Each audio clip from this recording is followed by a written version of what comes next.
Jews will not replace us. On October 27th of last year, a deranged gunman raged against Jews as he targeted and massacred innocent worshipers at a Pittsburgh synagogue during Shabbat, Saturday Sabbath services. This was the deadliest attack on Jews in U.S. history.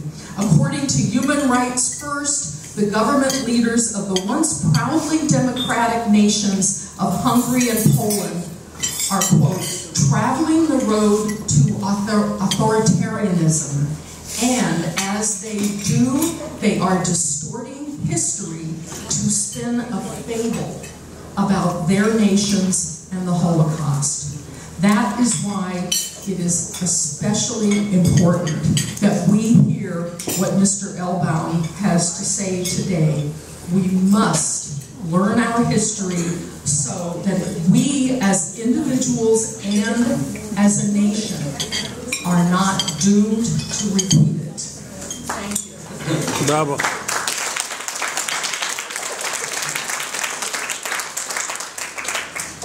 Connie, thank you for the invitation. Can you hear me back there? Yes. Yeah. That has to do with the great work that Tom did, right, Tom? I'll be but a whisper without Tom. So, Connie, thank you for the invitation.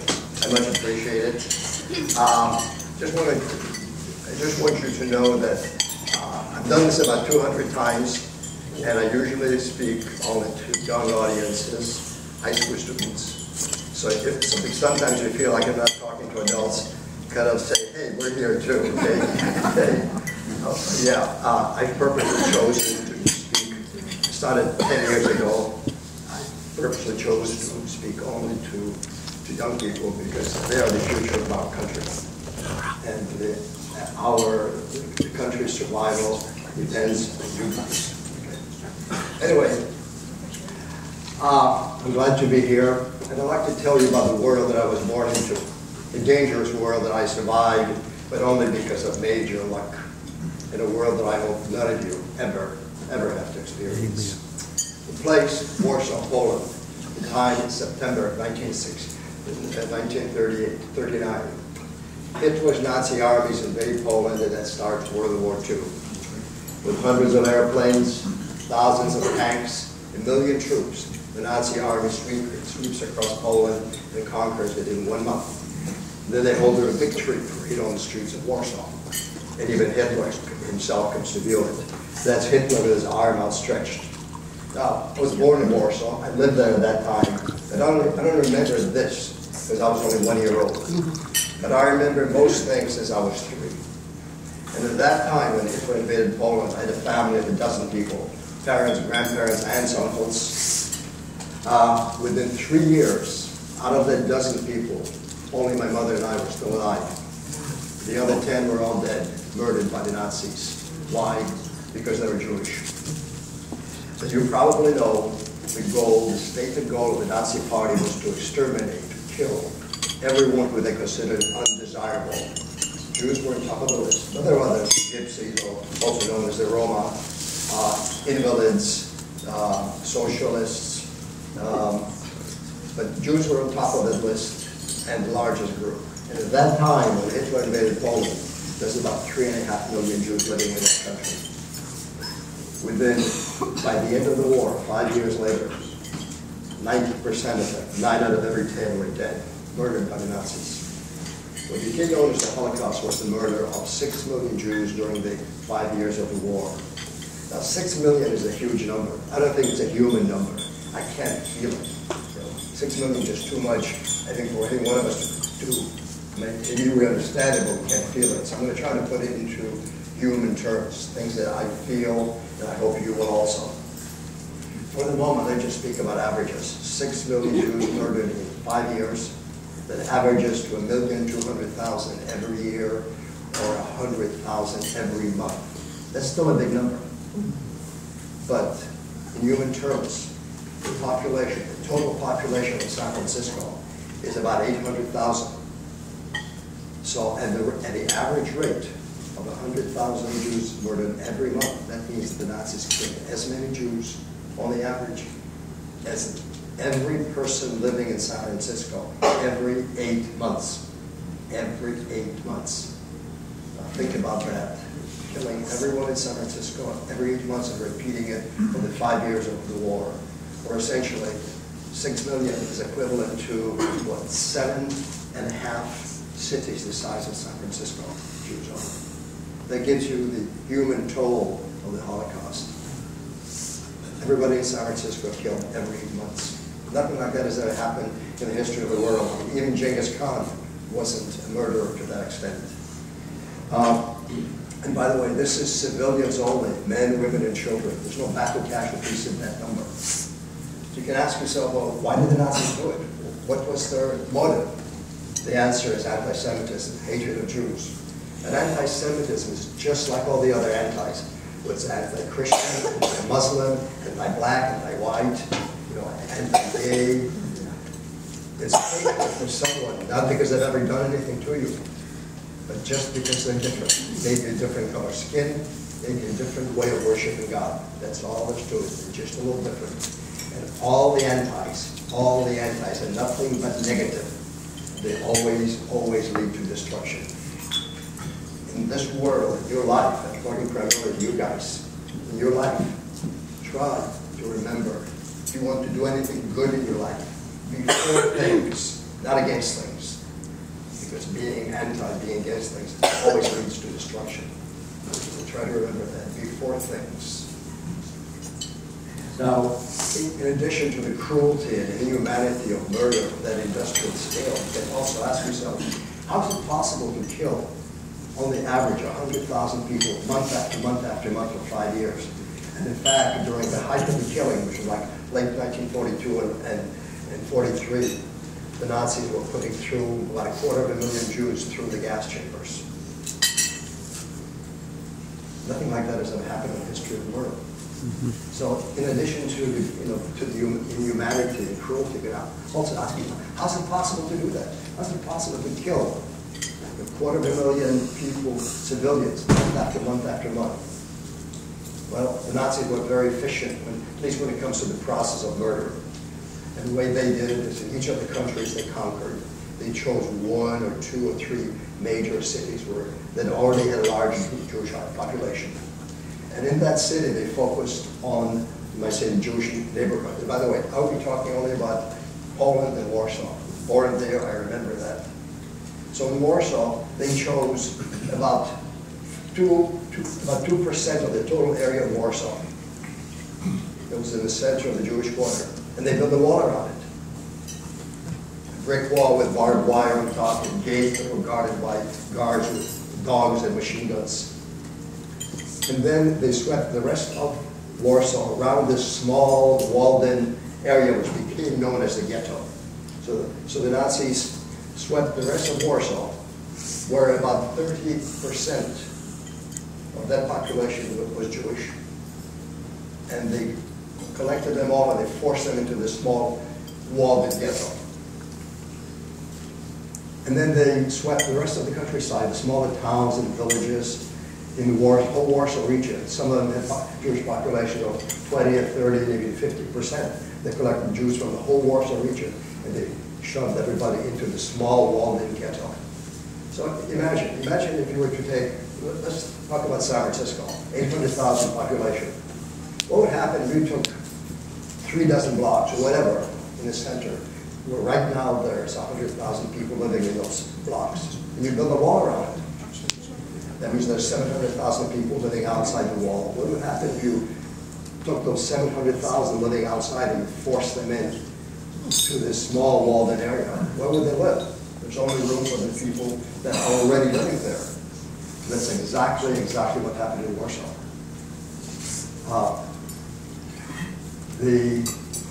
My family, turns out, lived within this walled-in area that became known as the ghetto. So when the people were being shoved in from the outside, where did they live? Well, they were lucky because they had friends or relatives living in the ghetto. They were moving with them. And I remember when I was about 3 years old, suddenly there was a dozen strangers that moved into the apartment, where at that time, only my mother and my grandmother and I were there. The man, like my grandfather and my uncle. They'd already been taken away by the Nazis. And by that time, they all were dead, but we didn't know about it until after the war. So suddenly there were these dozen strangers. They were sleeping on the couches, sleeping on the floor, in the kitchen, in the hallway. And I remember asking my mother, I said, Mom, who are these people? What are they doing here? And my mom said, well, they're friends. They'll be with us for a little while. And they'll be with us for a little while, whatever that might mean to a 3-year-old. But once the Nazis were satisfied that they collected Jews from the whole Warsaw region and shoved everybody into the small walled-in ghetto, they started taking people out of there, putting them on trains and shipping them to concentration camps, and most of them to the gas chambers.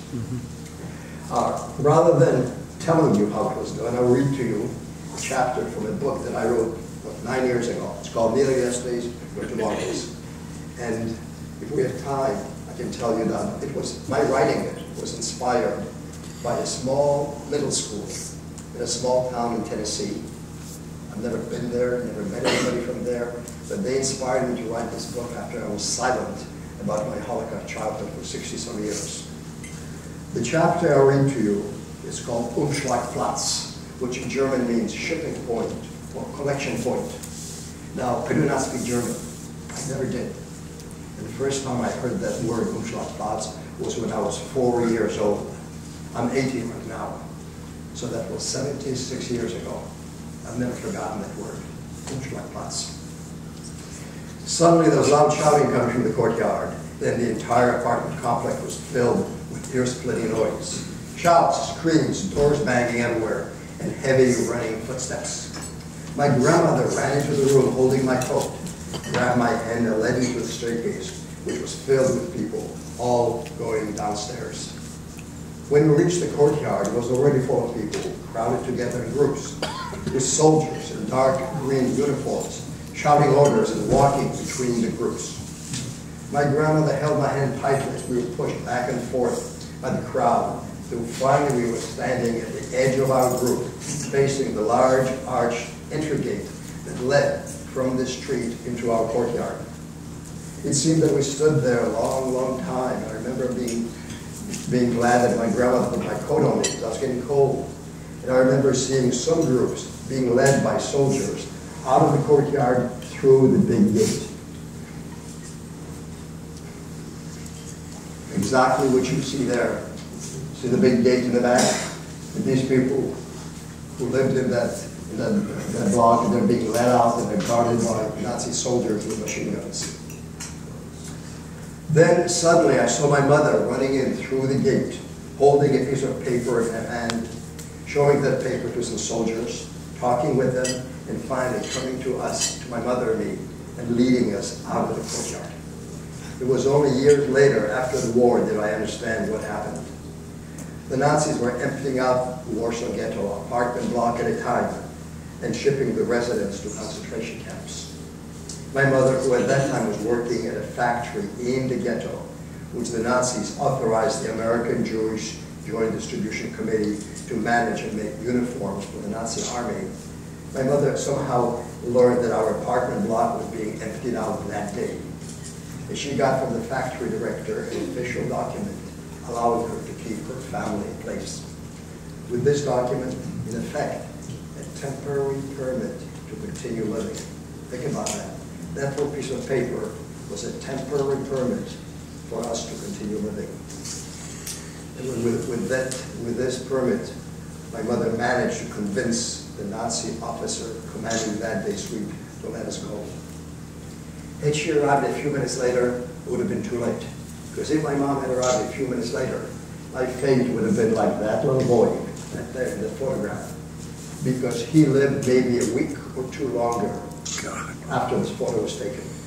Because from here, these people were taken to freight yards, put into freight cars, cattle cars, and shipped directly to concentration camps. And all children, like that little boy, most women, the older or weaker men would be almost immediately sent to the gas chambers. So if my mom hadn't come right then, I would not be here with you guys now. Pure luck. Pure luck. Now, I mentioned that if people were lucky because they knew somebody that would lived in the ghetto, they would move in with them. Well, what if they weren't lucky? What if they didn't know anybody else? They would have to live on the street. Warsaw's a northern city, like Seattle, like Anchorage. It's cold in the winters, ice, snow.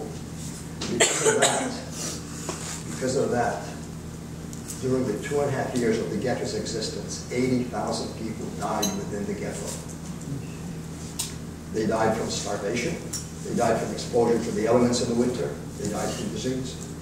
And I remember particularly in winters, I would hear, in the morning, I would hear this clang, clang, clang of a big wooden wagon that was being pulled by men across on the cobblestone streets. Bum, bum, bum, bum, bum, bum.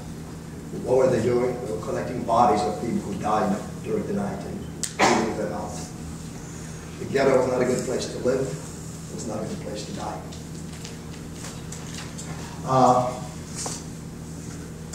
Here's a photo of a couple of kids sitting on the street, freezing, begging for food. There was no food to be given. We were all starving. How did we survive? My mom was a very smart woman. She realized that the days of the ghetto and everybody in it were numbered. So she tried to get us to safety while there was still a chance. And the first place in our flight to safety was a place I called the Shed. And the reason I put it on the cover of my book is that I remember this. You know, I was 4 years old. I remember that scene. And it made a major effect on my adult life and my profession. So I'll read to you a short chapter called The Shed. We can only speak in whispers here, my grandmother told me. We were now in a large shed with corrugated metal walls and ceiling, pieces of rusting metal equipment strewn about, and our bags and blankets on the floor. Several families were here with us, and no one that I recognized, all with bags and suitcases and blankets. One family even had a little black dachshund, and its owners told us that it never barks. I petted his soft fur and I played with him. Some of the people played cards, some knitted, but no one spoke except in very quiet whispers. My grandmother took some bread and sausage from her bag, made tea on a little chemical burner. That was our dinner. When it got dark, no one lit any candles. We wrapped ourselves in our blankets and we slept. I woke up in the morning and I wanted to play with the little black dachshund, but it was gone. I asked its owners, where is it? But their only answer was, it's gone. Years later, my mom told me that during the night, its owners had to choke it to death to keep it from barking at footsteps outside the shed. If any of you had a small pet, can you imagine choking it to death in your lap? I can't. That day, or perhaps many days, went by very slowly in near silence, the only sounds coming from outside the shed. There was a big hole in the shed's roof, through which I watched white clouds on the blue sky. Once I saw an airplane with black crosses on its wings flying across the sky. Exactly, that's the scene that I remember. I was 4 years old. At that time, I didn't know that it was a Nazi airplane, and that the black crosses were Nazi insignia. It just looked so beautiful to me against the blue sky. It wasn't constrained in a dark shed as I was. And I felt strangely drawn to it. I wanted to be in it. I wanted to be somehow with it. I never lost that feeling and interest in airplanes. A few years later, after the war, I would read Polish aviation magazines. Then later on, after we moved to America and I went to high school in Oregon, I would build and fly model airplanes. In college, I majored in aeronautical engineering. Then I worked in the aerospace industry. I took flying lessons, got a private pilot's license, crashed an airplane and walked away from it without a scratch. Yeah, luck. And then for some years, I flew hang gliders in Southern California. Crashed maybe half a dozen times, walked away from all but the last one. And on that one, I crashed at the top of a steep mountain. I was unconscious for 6 hours. I woke up 6 hours later in the hospital. And for my next birthday, my wife, my bride, gave me a video showing it was taken from a newsreel helicopter, showing a rescue helicopter lifting me unconscious by cable from the top of this mountain.